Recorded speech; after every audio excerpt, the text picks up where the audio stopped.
1 Timóteo, capítulo 1, do versículo 3 ao 8. Assim diz a palavra: partindo eu para Macedônia, roguei-lhes que permanecessem em Éfeso, para ordenar a certas pessoas que não mais ensinassem doutrinas falsas, e que deixem de dar atenção a mitos e genealogias intermináveis, que causam controvérsias em vez de promover a obra de Deus, que é pela fé.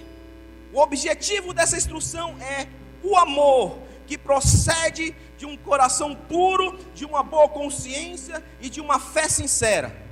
Alguns se desviaram dessas coisas, voltando-se para discussões inúteis, querendo ser mestres de lei, quando não compreendem nem o que dizem e nem as coisas acerca das quais fazem afirmações tão categóricas.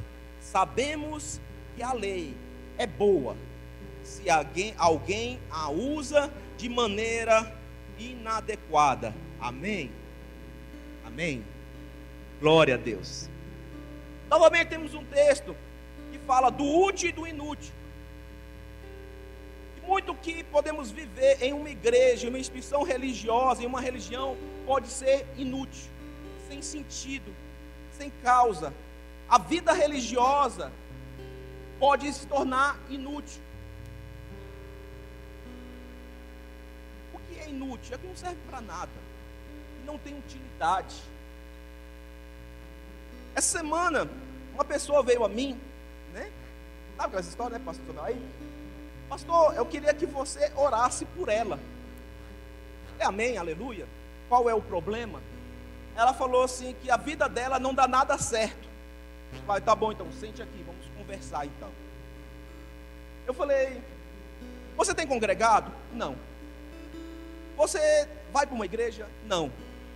Você tem um ministério? Não. Essa pessoa que você está vivendo, você esperou por ela? Não. Você espera o que então da vida? Por que você está esperando uma coisa certa se você está fazendo tudo errado? Curto e grosso. Ultimamente estou que nem uma pata de elefante, né? Veja bem, eu falei assim, você quer que eu ore ou quer que eu te ajude a resolver o seu problema? Veja bem, eu falei com várias pessoas, desde o ano passado eu vou falar a fórmula mágica do sucesso imediato para um adolescente. Arranje um bom trabalho, vá para uma igreja congregar e arranje uma namorada que preste. Só isso, e sua vida vai ser transformada. E muitas pessoas seguiram esse pequeno e simples conselho e mudaram de vida.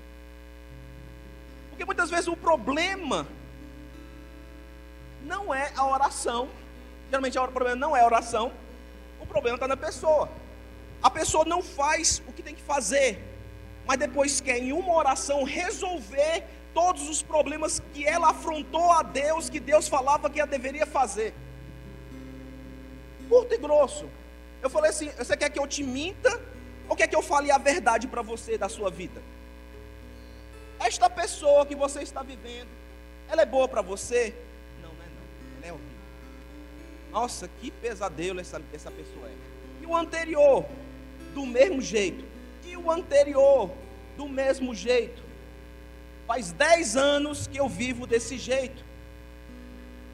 Tudo que eu queria é ter um casamento e ter filhos. Eu falei, aonde você encontrou essa pessoa? Você esperava que seria uma boa pessoa? Não. Então, o problema é você, não é não? Curto e grosso. Ela falou assim, mas há um tempo atrás, eu chegava em uma igreja. Eu frequentei, eu congreguei numa igreja. Eu amém, glória a Deus. Isso é muito bom. Qual é o seu propósito? Meu propósito? Não sei, eu só sentava na cadeira. Qual é a sua missão? Qual é o seu chamado? Qual é o seu ministério? Não sei. Eu não deveria saber. Eu deveria ser a primeira pessoa a saber por que você existe. Frequenta há anos a igreja e nunca descobriu o seu propósito. Será que Deus parou de falar? Eu sei o meu propósito, sei a minha missão, sei porque fui criado, por isso estou aqui. Cada um deveria descobrir o seu propósito. Isso não deveria ser o principal da nossa vida, amém? Quando nós vamos montar uma empresa, a primeira questão que nós temos é: para que você vai fazer isso aí? Tempo atrás estava ouvindo um pastor ministrando de uma grande igreja, e ele sentou com o seu grupo para desenhar a programação do ano. Ele falou que quando escrevia, Deus falava com ele e falou assim: para que você está fazendo tudo isso aí? Quanto tempo você vai gastar fazendo o que é principal? Até quando vai fazer entretenimento para seus membros? Ele falou que ficou constrangido, porque estava fazendo uma programação legal para a igreja, sabe? Ele falou assim, que Deus falou no coração: até quando você vai ficar entretendo as pessoas, em vez de fazer o que é principal? Essa menina, ela não sabia o seu propósito, não sabia para que servia, não sabia por que existia. E nós estamos falando tanto do posicionamento, e Deus abençoa as nossas vidas, mas abençoa o posicionamento. E quando nós entramos em nossa posição, tudo começa a correr bem, porque a obra não é eu que faço, mas é Ele. Mas quando nós assumimos a posição que Ele nos colocou, tudo vai caminhar bem, não porque você é bom, mas sim porque Ele é bom, amém? Quando você está fora do seu posicionamento, tudo é esforço, tudo é cansaço. Mas quando você entra no seu posicionamento, quem faz a obra é Ele, não é você. Não tem como ficar exausto, cansado. Fico feliz. Mas hoje o problema é que nós estamos fora do que nós deveríamos ser e cobramos de Deus que nos abençoe fora do que deveríamos ser. E quando nós deveríamos ser aquilo que Ele falou que nós deveríamos ser, de tanto ser, para sermos abençoados, amém? Deus continua fiel, Deus continua promovendo justiça, Deus continua abençoando, amém? Vamos para a nossa posição. Essa carta tem mexido muito comigo, a carta a Timóteo, porque é a carta de alguém extremamente eficiente, Paulo, para o seu maior, ou entre os maiores discípulos dele, Timóteo, que era um adolescente, ou um jovem, não era mais de 20 anos esse rapaz. Paulo, de todo o Antigo Testamento, das cartas registradas, é o mais eficiente, o melhor. Não dá para comparar o ministério de Paulo com o ministério dos outros apóstolos. Se juntasse todos os apóstolos e Paulo, não dava para competir. Quem era Paulo? Compromissado, fiel, certeiro, se entregou ao ministério como nenhuma outra pessoa se entregou. Para mim o que é principal, teve resultados. As cartas registram: combati o bom combate e guardei a fé. Dessa batalha que nós tentamos fugir, lutar, ele falou assim: eu fui até o final e guardei a fé. Eu consegui, eu atravessei o deserto todo, fui para o outro lado.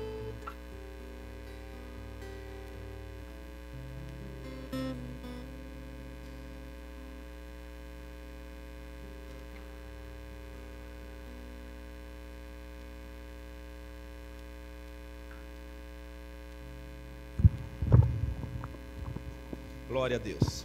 Vocês me avisam, gente, tá?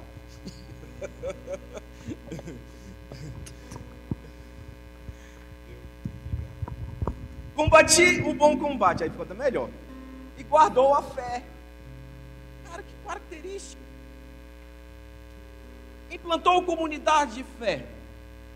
Um continente todo implantado por Paulo. Cara, fantástico. Escreveu as doutrinas da fé. Está com eco aqui. Escreveu as doutrinas da fé, inclusive a que nós lemos hoje. E hoje nós temos quase aí 10% da Bíblia foi escrito por Paulo. Exemplo de fé. Ele não gastou tempo com coisas inúteis. Foi produtivo. gerou material, recursos, igrejas, ele fez. E o mais incrível, gerou alguém idêntico a ele. Não em aparência, não no jeito de falar, mas em fé, amém? Olha o que ele escreve, eu tive que anotar isso. Ele escreveu sobre Timóteo. Ele tem o meu ensino, a minha conduta, a minha paciência, o meu amor e a minha perseverança. Meu Deus. Ele não está falando, o Timóteo fala como eu, se veste como eu, tem os meus trejeitos. Não está falando isso. Ele não está falando que Timóteo é um cara moldaldinho, né? Uma cópia de Paulo. Não está falando isso. Mas está falando, Timóteo é que nem eu. Ele tem o meu ensino, minha conduta, minha paciência, meu amor e a minha perseverança. Que homem deve ser Timóteo? Menos de 20 anos. Eu fiquei pensando nessa frase. Ele fala sobre Timóteo. Se alguém quer me dar orgulho na minha vida, que tenha a minha paciência e a minha perseverança. Eu posso ensinar, passar para alguém. Eu acredito que eu posso passar da minha paciência, da minha perseverança que eu tenho. Então nós estamos falando de duas pessoas diferentes de todas, que combate a boa fé, que persevera, que carrega a doutrina correta, que tem o verdadeiro amor dentro do coração, não se corromperam. E Paulo fala, ó, muitos se corromperam, muitos se perderam, mas Timóteo não. Por isso agora eu mando Timóteo para Éfeso. Ele vai dar um jeito daquele povo, porque carrega a verdade, amém? E sobre Timóteo, ele fala duas frases que eu acho extremamente importante. São duas citações, duas características de Timóteo que faz toda a diferença para mim.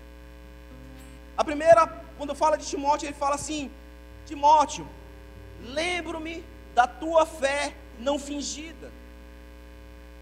Fingir vem do latim fingere, que significa covardia. Timóteo não tinha uma fé covarde, uma fé que se rendia. Porque hoje nós vivemos o tempo da fé covarde, a fé que não enfrenta o seu trabalho.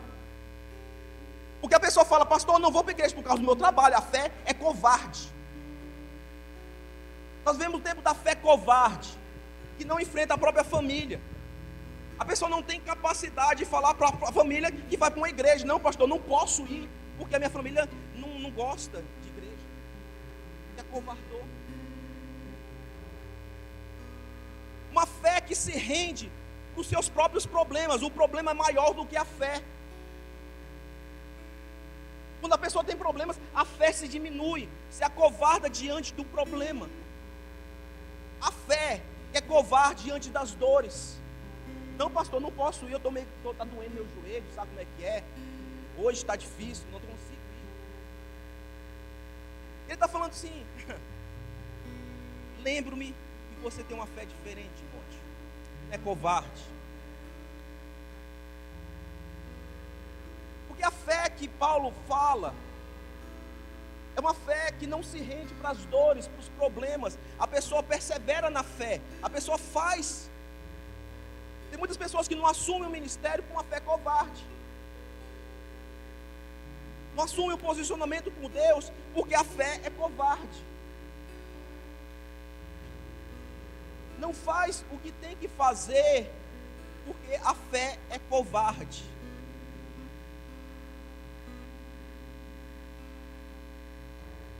Eu não posso fazer, pastor, porque eu não tenho tempo. Eu não posso fazer, pastor, eu tenho que trabalhar. Eu não posso fazer, pastor. Eu não posso, não tem jeito, não consigo. A fé é o crer em Deus que Ele vai realizar sobre as nossas vidas, não é? Não depende de mim, depende dEle, depende de somente eu aceitar, querer viver. Eu estava conversando com minha esposa essa semana, eu falei, amor, eu vou te ser muito sincero, eu estou tão cansado, estou cansado fisicamente, estou cansado mentalmente, estou cansado espiritualmente. Sabe quando você está naquela vontade de deitar e dormir?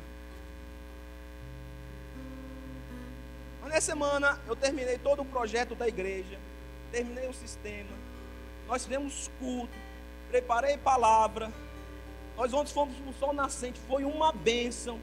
Deus abençoou aquele local, Deus abriu portas, nós fizemos reunião ontem à noite de líderes, hoje preparei a palavra, hoje meditei na palavra. Sabe por quê? Porque a minha fé não pode se acovardar diante do meu corpo. A fé não pode se acovardar diante dos meus problemas. A minha fé não pode se acovardar diante do meu tempo. Preste atenção em mim, não preste atenção nele. A minha fé não é ditada pelo meu corpo. Não foi Paulo que disse que quando eu estou fraco, eu estou forte? Então eu creio que hoje à noite, mesmo fraco, Deus pode me vivificar, pode me dar força, pode me dar vitalidade. Deus pode se manifestar, Deus pode curar, Deus pode tocar, porque não depende de mim, depende dele, amém? Você pode dar um glória a Deus, aleluia? Mas quando eu me rendo para o meu problema, eu digo, Deus, você não tem poder sobre o meu problema, a minha fé é covarde. Mas quando eu falo, esse meu corpo não pode se render para a minha fé é muito maior do meu corpo. Problema nenhum, nenhuma dor, nem doença pode parar o Espírito que está dentro de mim. Eu acredito mais no Espírito que está dentro de mim. Eu acredito que hoje à noite eu vou sair daqui restaurado, fortalecido, uma semana de força. Mas as pessoas se acovardam. O corpo dita quem ela vai ser. Como eu falei, se você está no tempo de descanso, vai descansar, vai tirar férias. Mas se você está no tempo de luta, vai lutar. Se levanta, acorda cedo, faça o que tem que fazer, sirva ao Senhor, encontre seu ministério. Pastor, eu não consigo ministrar, eu não sei como ministrar. A gente entende que o ministério vem do Senhor, Ele vai falar o que nós temos que fazer. Você só tem que dar o passo de fé, você tem que fazer o que tem que fazer. É Ele que vai dar o recado, é Ele que vai fazer. Mas nós vivemos o tempo da fé covarde.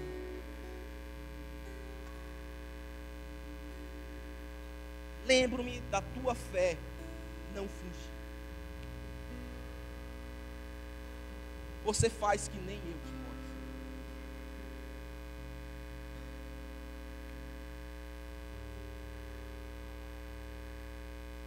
Quinta-feira eu preguei sobre isso, Juízes 3. Juízes 3 diz o seguinte: que Deus ia levantar inimigos contra nós, contra você. E quem levanta inimigos é o Senhor. E o Senhor levanta inimigos por duas razões: uma para nos preparar para a guerra, e outra para aumentar a nossa confiança nele. Então, se nós temos inimigos, é para termos inimigos sim, para que a nossa fé não seja covarde, que nós possamos buscar o Senhor de todo o coração ainda.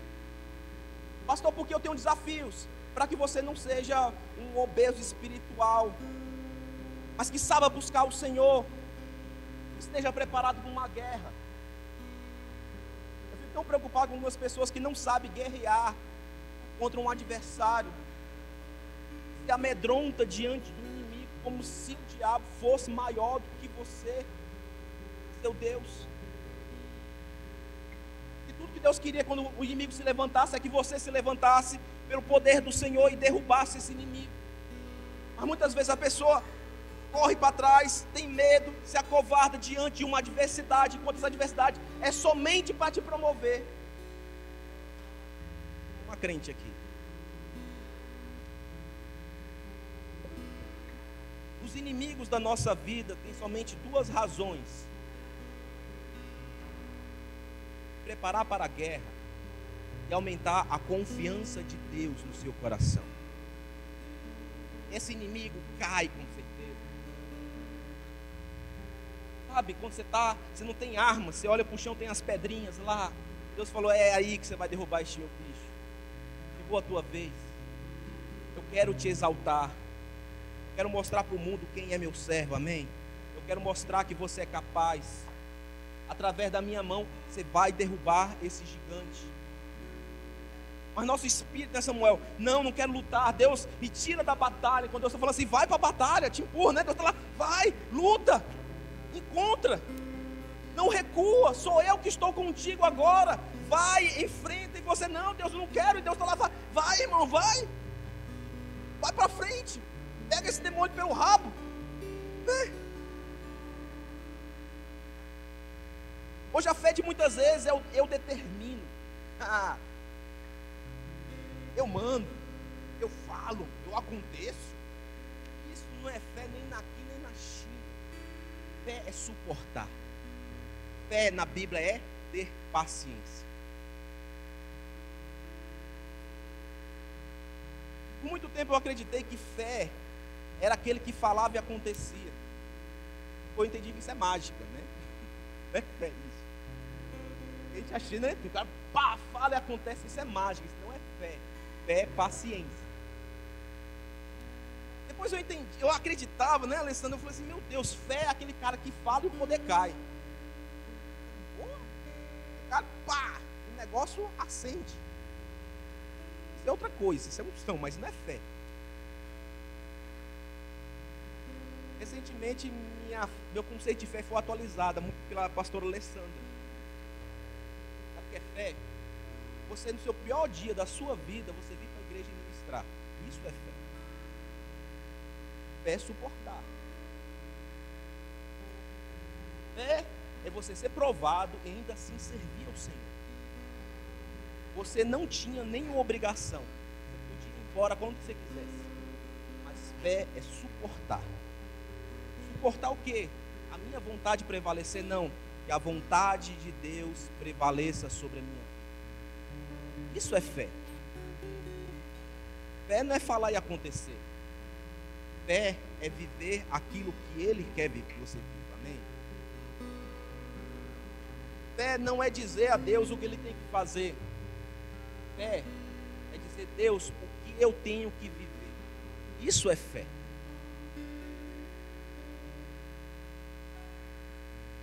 Outra característica fantástica de Timóteo, que eu amo, eu li há tanto tempo, eu tive que caçar novamente. Eu falei, está escrito na Bíblia isso. Filipenses 2:20, Paulo fala assim: Timóteo, você é diferente de todo mundo. Você tem uma fé sem interesses. Sem interesse.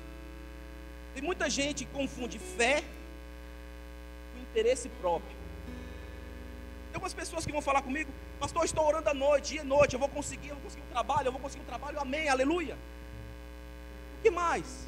Não estou orando para meus filhos serem abençoados, meus filhos vão crescer, vão ter bênção. Eu falei, amém, aleluia, glória a Deus. E o que mais? Pastor, eu estou orando para ter uma casa, para conquistar uma casa. Eu falei, o que mais? Não é só isso. Espera aí. Toda a sua fé é baseada em você próprio? Como você sabe que isso é fé e não é interesse próprio? Interesse próprio é bem parecido. Pegue uma pessoa que não está na igreja, que não pisa na igreja, veja a dedicação dela para conquistar alguma coisa. O que ela vive não é fé, é interesse próprio. Tudo que você faz, o fim é somente você. Toda a sua oração, a sua busca, a sua súplica tem um fim em somente você? Como você sabe que o que você está fazendo é fé e não é interesse próprio?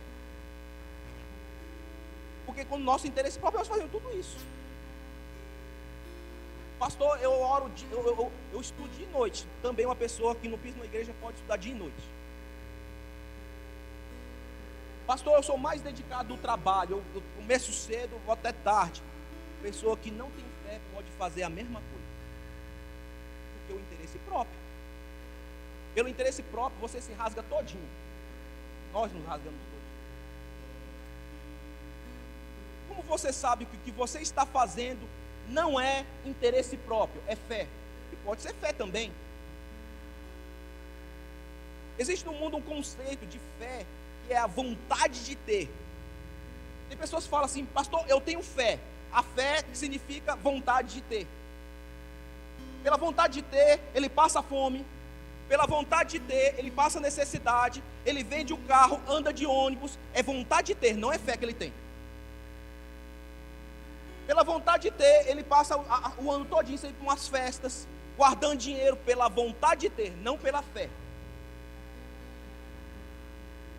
E quando nós falamos de fé, fé é a nossa confiança em Deus, que os planos de Deus vão prevalecer. A minha fé está no Senhor. Toma cuidado, porque o que você está chamando de fé, às vezes, se chama interesse próprio.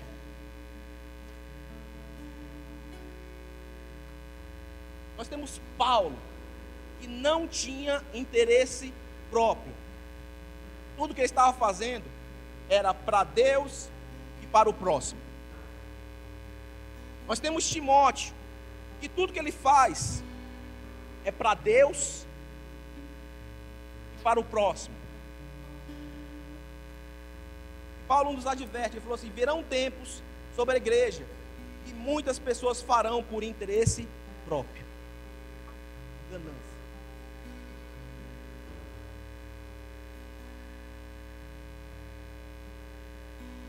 O mais interessante é o que nós comparamos. Às vezes a pessoa tem uma fé covarde, mas o interesse próprio dele é muito forte. A fé é covarde, mas o interesse próprio é forte. Quando é para ele, ele faz tudo possível e impossível para conquistar. Quando é para a igreja, tem pessoas que eu já vi, quando vai fazer o evento para si próprio, cara, ele fala com todo mundo, ele liga para todo mundo, ele faz tudo. Quando é para a igreja, chama isso de fé. Não, pastor, eu tenho fé. Fé ou interesse próprio?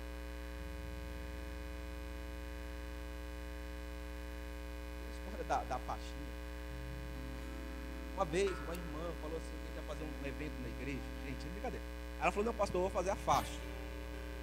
Aí eu chego na igreja, cadê a faixa? Não, está ali. Dá um palmo de faixa. Não dá nem para ver.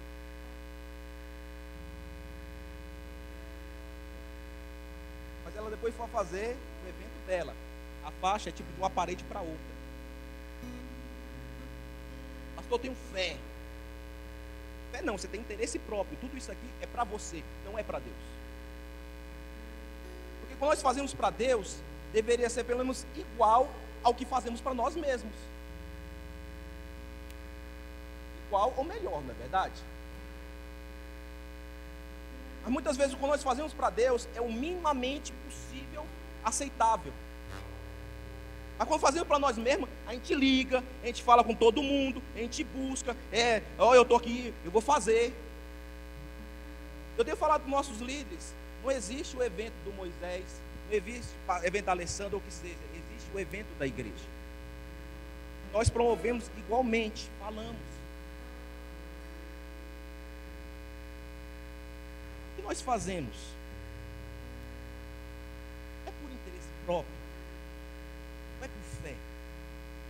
Nós estamos buscando, é pela fé? É para Deus? Timóteo fazia para Deus o melhor, sem interesse.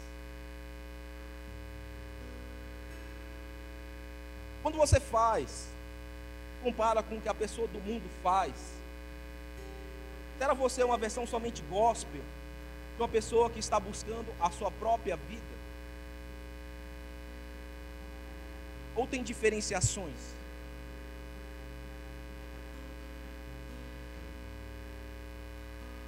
O seu joelho quadrado de oração é para você mesmo ou pela causa dos irmãos? O joelho de oração é pela causa da igreja? É pela causa de Jesus Cristo? É para que Deus se manifeste? É que Deus toque vidas? É que Jesus salve? Ou é somente eu preciso da minha vitória particular? Eu preciso.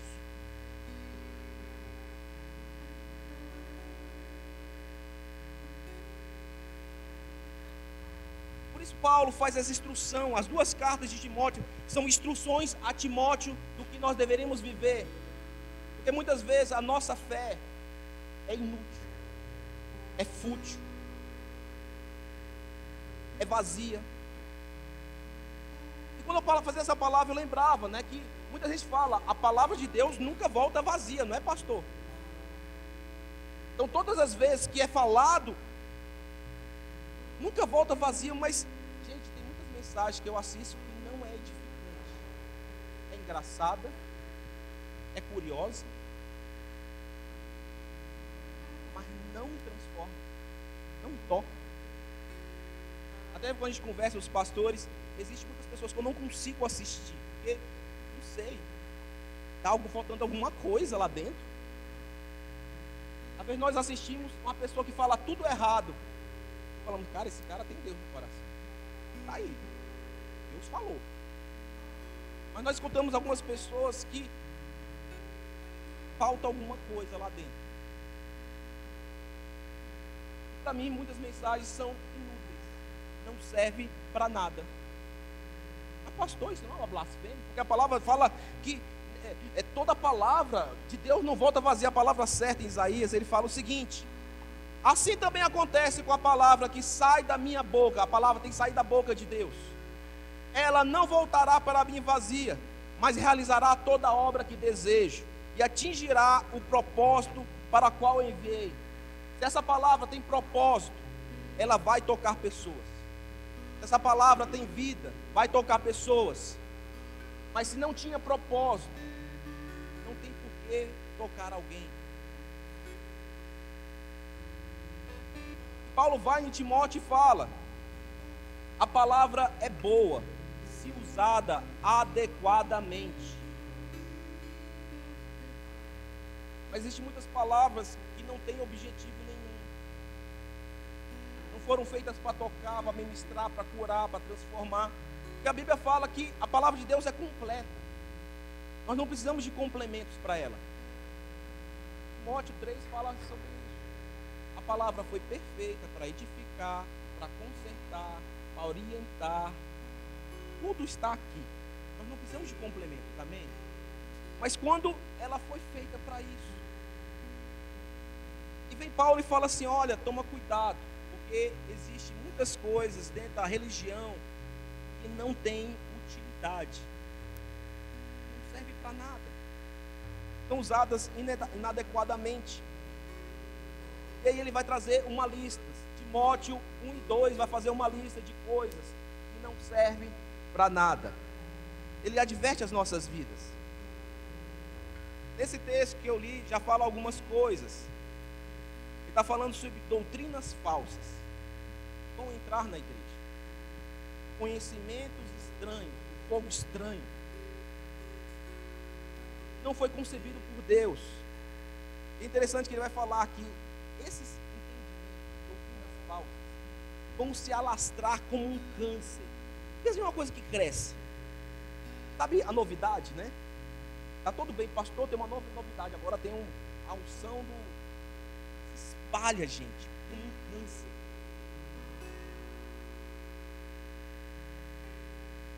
Ele fala de a nova revelação. Eu preciso de uma nova revelação. Uma coisa nova. De repente, aquilo que vem sobre a igreja se alastra. Todo mundo conhece a nova revelação, a nova palavra, o novo pastor, o novo entendimento. Teve um pastor, esse ano ele falou assim, alguns números estarrecedores. Em 2018 nós tivemos 30 mil conferências evangélicas registradas, tirando as que não foram registradas das igrejas.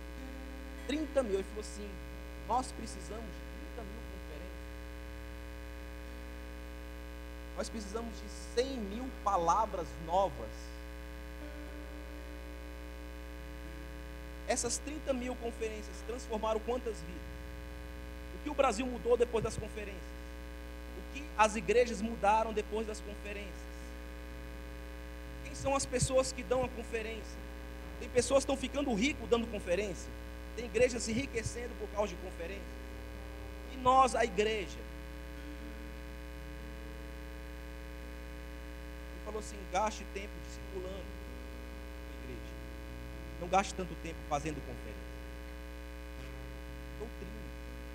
Eu preciso de uma novidade. Eu preciso de um novo entendimento. Tudo já está muito cansativo, pastor. Todo esse negócio, as palavras são cansativas. Eu preciso de um novo entendimento. Não precisamos de um novo entendimento, amém? Nós precisamos cumprir o que já foi dito.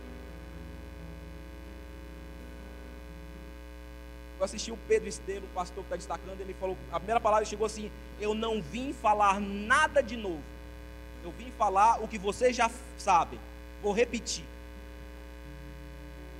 Nós precisamos do novo, mas nossa ânsia de querer alguma coisa nova se surge em doutrinas falsas, para agradar pessoas, doutrinas em anjos, doutrinas em coisas, doutrinas em objetos. Pegamos uma palavra e criamos a doutrina sobre ela, enquanto aquilo que nós deveríamos fazer, nós deixamos para trás. Ele continua: não fique dando atenções a mitos. E na carta de Timóteo ele vai explicar o que é mito: aquilo que não é uma verdade. E no nosso meio vai surgir mitos, histórias, pessoas, coisas estranhas. Para que esses mitos? Para que nós não prestemos atenção na verdade. Pastor, e qual é a verdade? Vou falar uma grande verdade: nós precisamos mudar. Por isso nós criamos mitos, porque nós não queremos mudar. Então vão criar um mito, para que nossa atenção fique no mito, não é verdade? Eu vou ficar falando do mito, vou falar da história, da nova fofoca gospel, daquilo que surgiu, da pessoa que viu uma mula sem cabeça, da pessoa que está vendo um demônio, está sendo perseguido. Para que eu preciso prestar atenção nos mitos? Para que nós não mudemos de verdade. Qual é o evangelho verdadeiro? Eu estou errado, eu preciso mudar. Quantas igrejas nós vamos e ninguém fala o básico? Tipo, para de fazer isso aí, está errado. Converta teu coração. Faça o que é verdadeiro. Ajude pessoas. Ore pelos enfermos. Mitos. Ele continua. Pessoas ficam prestando atenção em genealogias intermináveis, assuntos que prendem a atenção. Agora a gente vai estudar o significado dos 42 símbolos da arca sagrada, interminável. Para que eu faço isso? Para não ter que fazer o que eu tenho que fazer: mudar de vida, ajudar pessoas, me converter, abandonar meu pecado. Entende a coisa mais simples? Está falando assim: olha, vocês estão criando genealogias intermináveis, estudos sobre estudos, conhecimento sobre conhecimento. Para quê? Para nada. É legal? É, mas qual é a intenção desse todo esse conhecimento? Para que eu tenho que prender a tua atenção com tantos conhecimentos novos? Se nós pegarmos um capítulo da Bíblia, se nós pegarmos Levítico, nós podemos passar anos e anos estudando Levítico, nós não vamos conseguir desvendar todos os mistérios de Levítico. E a palavra fala: para que você vai fazer tudo isso? Você não está querendo criar uma maneira de evitar a sua transformação se prendendo em assuntos intermináveis? Não é melhor mudar de vida primeiro? Por isso nossa igreja, a gente mudou a escola de formação cristã.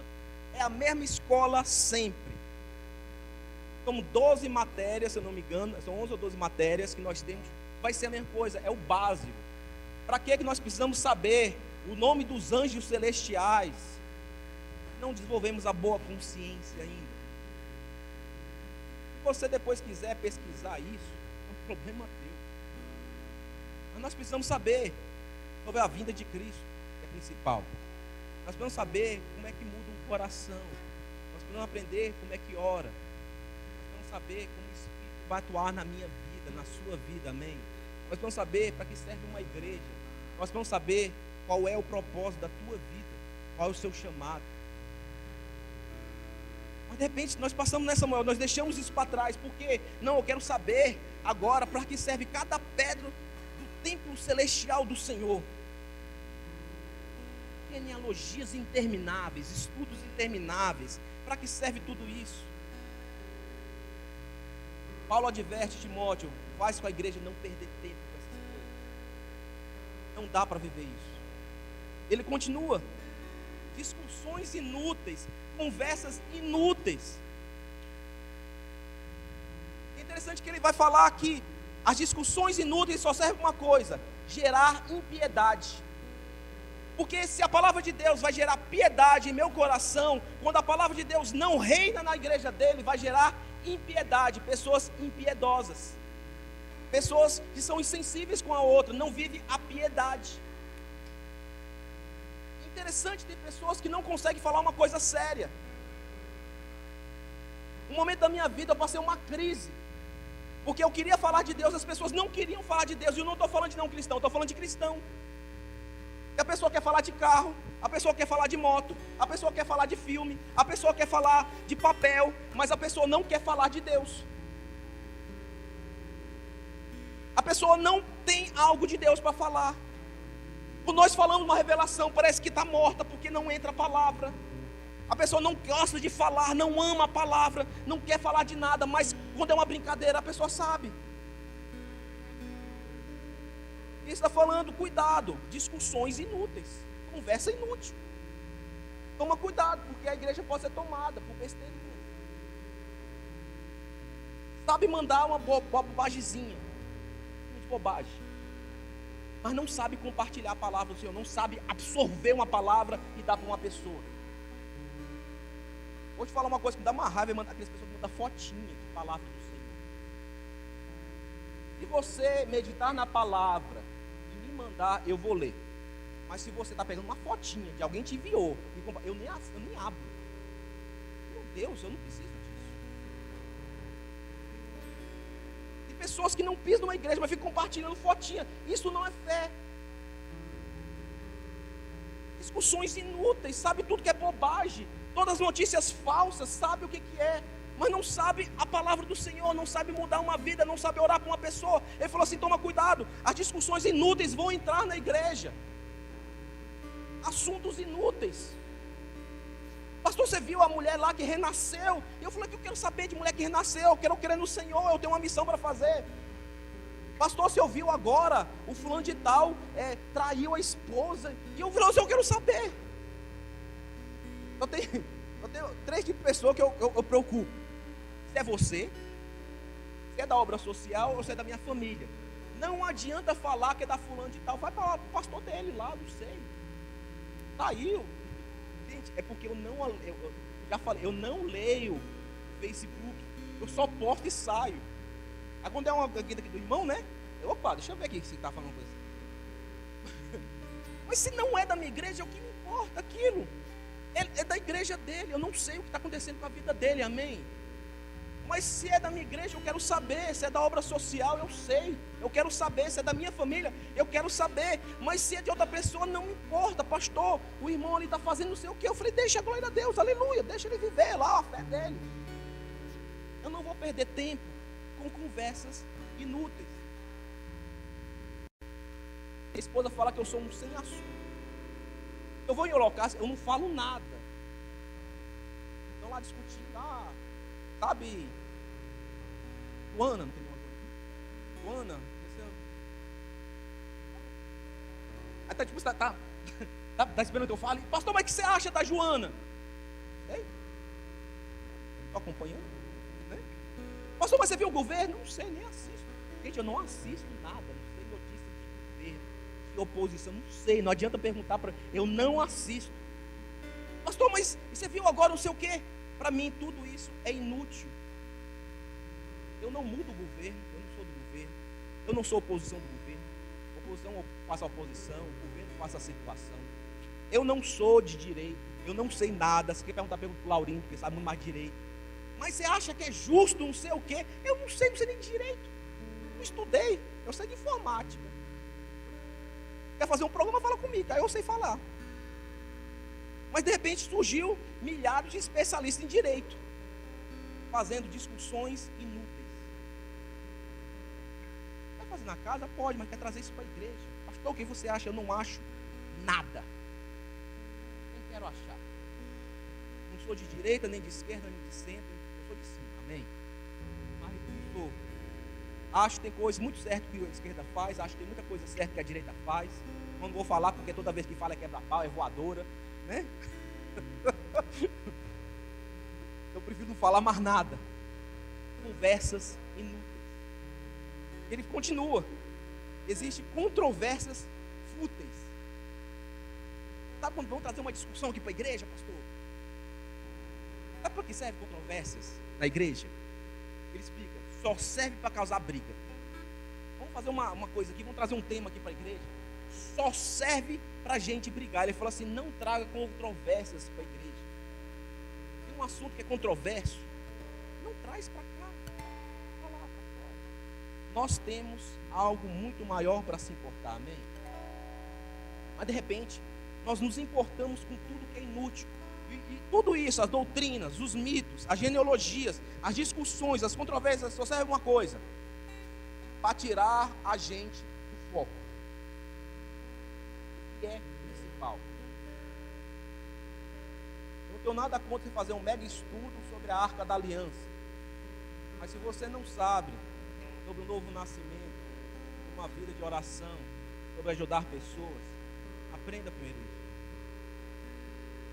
Você vai entrar num mega estudo sobre o templo de Deus. Primeiro, ajude pessoas, muito mais importante.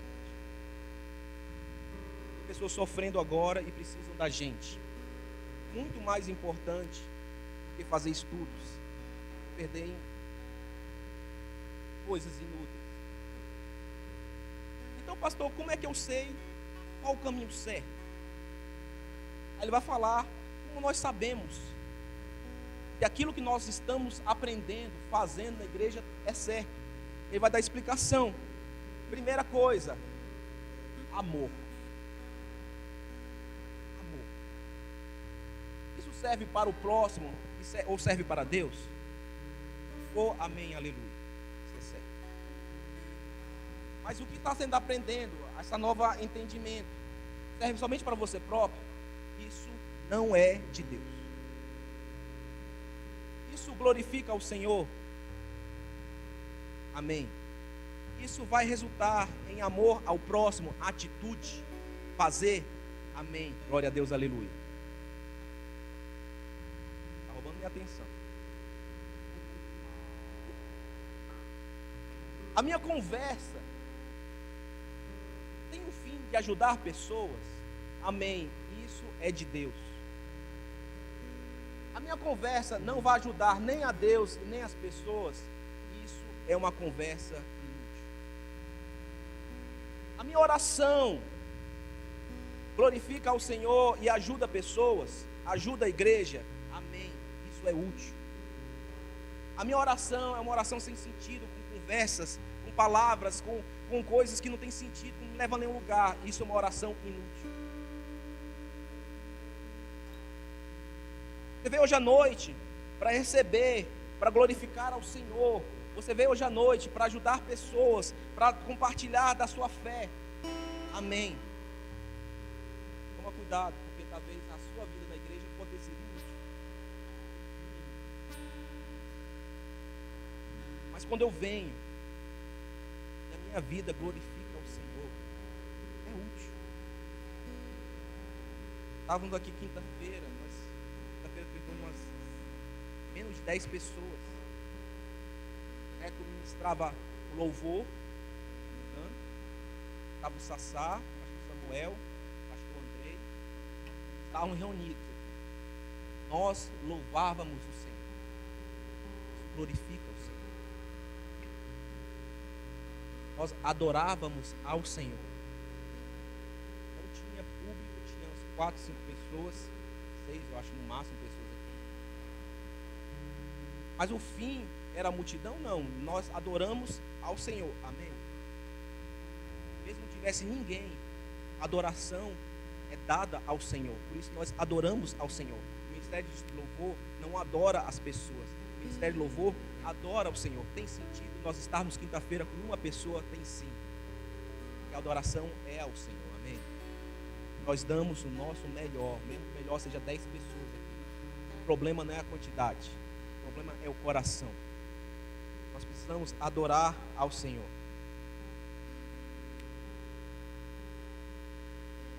Então ele fala que o sentido tem que ser a boa consciência. Tudo que nós fazemos, o amor tem que gerar boa consciência. Mais para frente ele fala: uma pessoa sem fé, uma pessoa sem boa consciência vai naufragar um dia.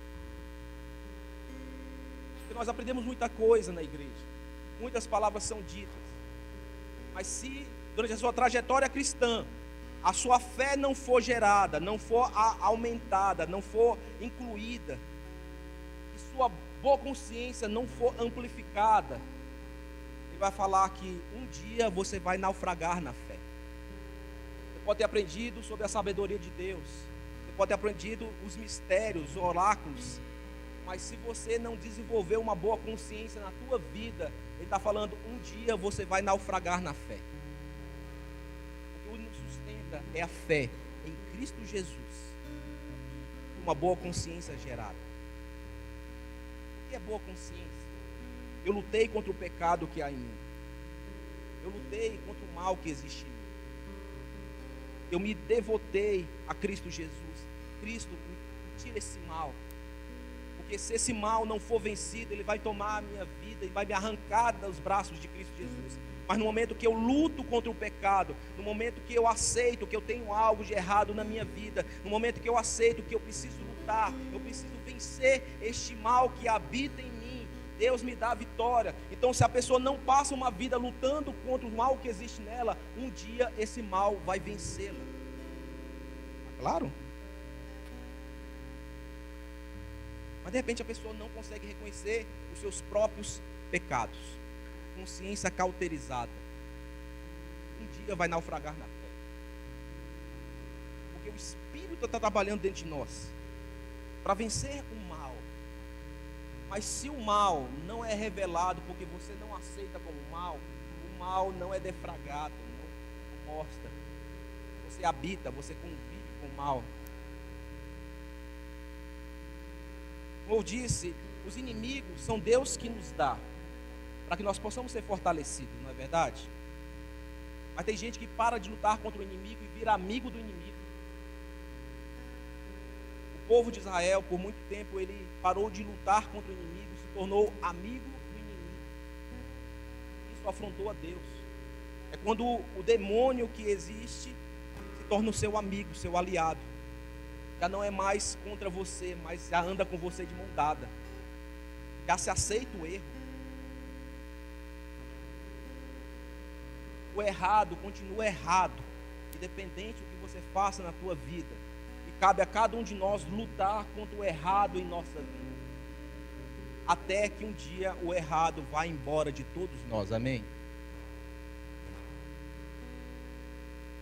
Ontem eu conversava com uma pessoa, ela falava disso comigo, eu fiquei impressionado quantos males ela enfrentou, quantas lutas interiores ela teve que travar. Ela falava de cortar em si próprio, como é que pode isso? Mas de repente ela entrou em uma busca para vencer quem estava nela. Sabe o que aconteceu? Ela venceu. Eu falava para ela que ela venceu os seus próprios demônios. Venceu, rompeu, o semblante dela brilhava. Quantas vezes nós deixamos de enfrentar os nossos próprios demônios? Pastor, mas demônio nos expulsa. Demônio a gente vence. Eu sou do tempo que nós colocávamos a mão na cabeça da pessoa e expulsava. Adoro fazer isso. Dou bandão. Dobro o bicho. No dia que estou inspirado, se ele faz o show, o meu show é maior que o dele. Mas depois nós aprendemos que o demônio serve. A pessoa confessa os pecados dela e o demônio vai embora. É assim que a gente chega na verdade. Tem pessoas que têm vencido. De repente, ela não quer chamar a atenção. Ela quer vencer a si própria. Desenvolver uma boa consciência. Estar em paz. Pastor, e é possível vencer a si próprio? Sim. Mas a Bíblia deixa claro que somente o Espírito é capaz de duelar com algo que é espiritual. Então a nossa devoção, a busca de uma boa consciência, a luta interior, a luta que ninguém sabe, aquilo que acontece no nosso interior pode gerar frutos. Paulo está falando, não gaste tempo com controvérsias. Mude a sua vida, mude por dentro, entregue ao Senhor. Sabe como se entrega ao Senhor? Confessando: Deus, eu tenho isso no meu coração, me muda. Começa uma boa obra, tira esse mal do meu coração. Faz um jejum desse mal. Pastor, eu não consigo conviver com isso. Jejua, tira da tua vida. Deixa Deus entrar no teu interior, promover uma boa obra. Pastor, eu preciso mudar. Jejue, confesse, entregue ao Senhor. Não confie, não vire amigo do seu mal. Não deixe esse mal viver na tua vida pelo resto da vida. Mas você pode vencer. Jesus é mais forte que o seu problema, que o seu pecado, que a sua dor, que o seu passado. Precisamos gerar uma boa consciência. Está aqui em paz. O passado não te importa mais. Não tem pecados escondidos, não tem algo rodando a tua mente. Está tudo em paz. Uma boa consciência. Pastor, é possível viver isso? Sim. Mas quando isso se torna uma busca pessoal, uma luta pessoal, às vezes você está lutando por uma coisa que deveria ser vencida. Não pode habitar no teu interior este mal. Tem pessoas que falam que é o pecado de estimação. Ninguém sabe, vai estar guardado dentro do coração. Paulo fala: se for uma boa consciência. O que nós deveríamos buscar é um coração puro, amém? Coração puro, sem impurezas. Só sem impurezas no coração. Você chega no trabalho, tá aquele clima pesado, flechas de Satanás voando para um lado e para o outro. Teu coração está puro, nada entra no teu coração, amém? Já pensou? Nada te afeta, nada muda a tua vida. Você entra em um lugar, de repente, o que há no teu coração começa a transbordar para o lado de fora, porque é isso que acontece. O que há dentro de nós, nós compartilhamos com os outros. De repente, aquilo que está fora começa a mudar por causa do que há dentro de você. Mas geralmente, a gente chega em um local, o que está fora entra em nosso coração, não é verdade? Sai daqui abençoado, tocado, paz, né? Aí chega no local, parece que o ambiente te envolve, te pesa. Aí fala de um coração puro, blindado. Estou aqui, estou em paz. Nada entra no meu coração. Pensou? Nós deveríamos buscar um coração puro. Não tem maldade. Vai falar contigo, não sai um pingo de maldade. Não tem ironia, não tem arrogância, não tem prepotência. O coração é puro, né? Senhor Patrício, nossa, como é bom falar com o Patrício. Ali, o cara tem uma paz. Não tem maldade no coração dele. Não tem pessoas que parece que quer jorrar o mal para cima de nós. Tem pessoas que jorram bem. O cara é fonte de vida. Sabe? Tem gente que chega assim: oh meu Deus, mas é bom falar com a Alessandra. Ah, paz. Não tem maldade no coração. Está planejando. Não tem segundas intenções, né? Que nós deveríamos ter coração puro. O que um culto deveria gerar em nossas vidas? Coração puro. Sai daqui, leva esse amor de Deus para as pessoas.